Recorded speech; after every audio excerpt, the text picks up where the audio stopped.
Hoy es 16 de septiembre de 2016 y festejamos, celebramos aquel grito con el que hace 206 años inició el movimiento independentista que culminó 11 después con el primer imperio mexicano, ya separados de los españoles, para crear poco tiempo después la primera República de México. Con ello se dio el nacimiento, la creación de una nación independiente, la nuestra.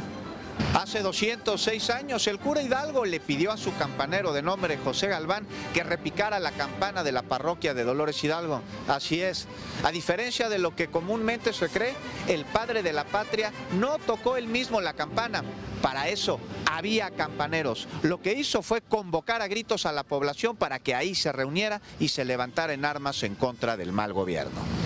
Y esta misma campana, 86 años después de aquel glorioso día, fue trasladada por indicaciones del entonces presidente de México, el general Porfirio Díaz, a Palacio Nacional. Y hoy se coloca en su balcón principal y desde 1810, año con año, con su repicar detona el grito de los mexicanos que nos sentimos orgullosos de nuestra estirpe y orgullosos de nuestra independencia.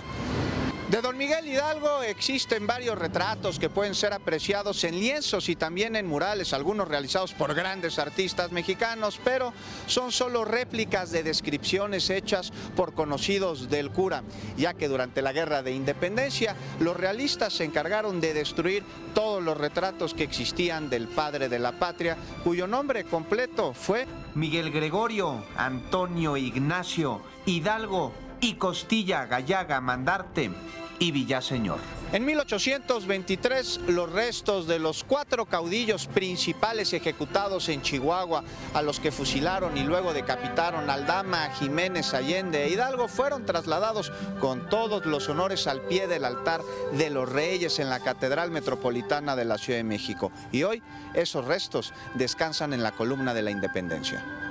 El ángel, símbolo máximo de la independencia y símbolo máximo también de la Ciudad de México, que no es un ángel, es una victoria alada, representa a Nicté, diosa de la victoria, y es por ello que en su mano lleva no solo una corona, sino también una hoja de laurel en representación del triunfo de los héroes que nos dieron patria, y lleva también una cadena que representa la abolición de la esclavitud del yugo español, y se levanta el ángel, la victoria alada, majestuosa sobre la avenida Reforma, que en alguna ocasión se llamó en honor a Carlota la Avenida de la Emperatriz, y que hoy es testigo del diario acontecer de los mexicanos, con el que festejamos, como solo nosotros sabemos hacerlo, que desde hace 206 años somos una nación independiente. ¡Viva México!